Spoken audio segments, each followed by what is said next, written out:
Ako po si Arnel Guanamor Haner. 58 taong gulang na po.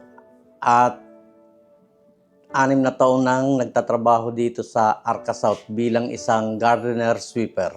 Noon nung bata pa ako, nung nandun pa ako sa probinsya,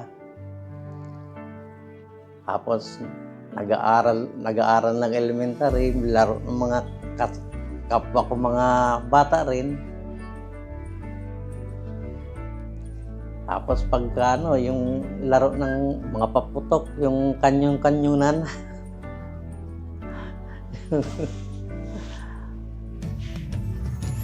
Ang may hiling ko lang sa Pasko ngayon, yung makatapos lahat ang mga anak ko. Yung panganay ko, nung pag-aaral ko, nag-graduate siya ng 2018, unang taon ko pa lang dito. Yung MDT, sa PUP siya nag-aaral. Tapos yung pangalawa, nag-aral sa UMac, University of Makati. Nag-graduate ng accounting.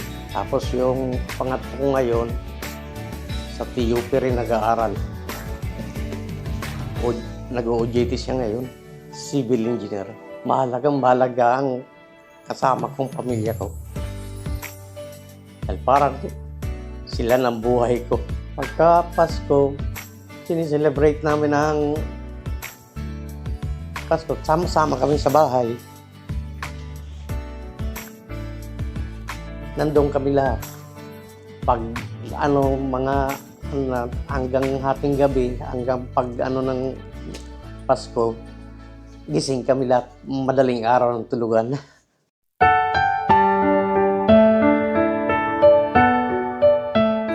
Ako nga pala si Casero Mark Joseph, 28 years old. Nakatira sa Central Signal, Taguig City. Security guard ako dito sa Arca. Yung kasama yung pamilya, lalo na sa gabi kasi birthday yan ng nanay ko, kumpleto kaming magkakapatid. Kahit magkakalayo na kami.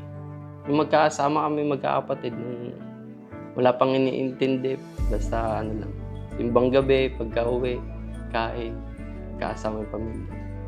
Sana lang, walang sakit ang buong mga mahal ko sa buhay. Sobrang halaga kasi, lalo na, para sa amin kasi sobrang halaga sa pamilya namin kasi, yun nga, birthday nga yun ng nanay namin, kaya ginagawan talaga namin ng paraan para magkasama-sama kami magkakapatid. Yung Pasko, sobrang halaga nun sa amin kasi, yan na yung kaarawan ng nanay namin. Kaya ginagawa namin ng paraan magkakapatid dyan para makumpleto kami. Sana ngayong Pasko, magawin ulit namin ng paraan para sama-sama sa birthday ng nanay ko.